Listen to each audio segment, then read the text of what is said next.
ফলহারিণী অমাবস্যায় তারাপীঠে ভক্ত সমাগম, মা তারার রাজেশ্বরী রূপে পুজো এবং মহাশ্মশানে হোমযজ্ঞ। বীরভূম জেলার তারাপীঠে সোমবার 26শে মে ফলহারিণী অমাবস্যা উপলক্ষে লক্ষাধিক ভক্তের ভিড় জমেছে।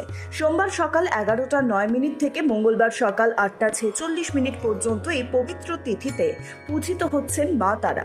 এই অমাবস্যা বিশেষভাবে গুরুত্বপূর্ণ, কারণ প্রচলিত বিশ্বাস অনুযায়ী ফলহারিণী অর্থাৎ অশুভ ফল হরণকারী রূপে মা তারা এই তিথিতে আরাধিত হলে সমস্ত অশুভ শক্তির বিনাশ ঘটে এবং শুভ ফল লাভ হয়। সন্ধেবেলায় তারাপীঠ মন্দিরে মা তারাকে রাজেশ্বরী সাজে সজ্জিত করে বিভিন্ন ফলের মালা পরিয়ে করা হয় এই বিশেষ পুজো।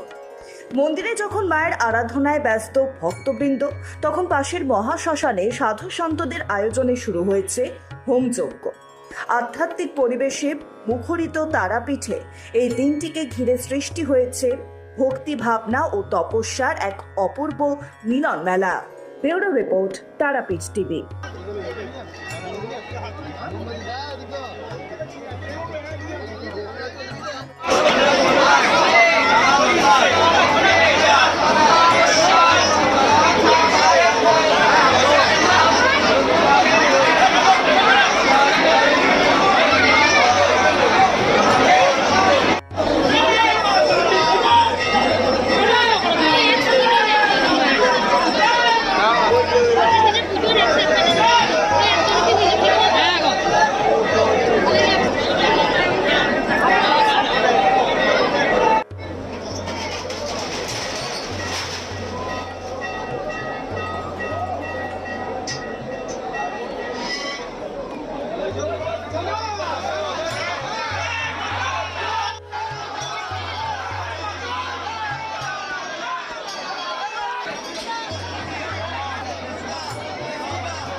ओम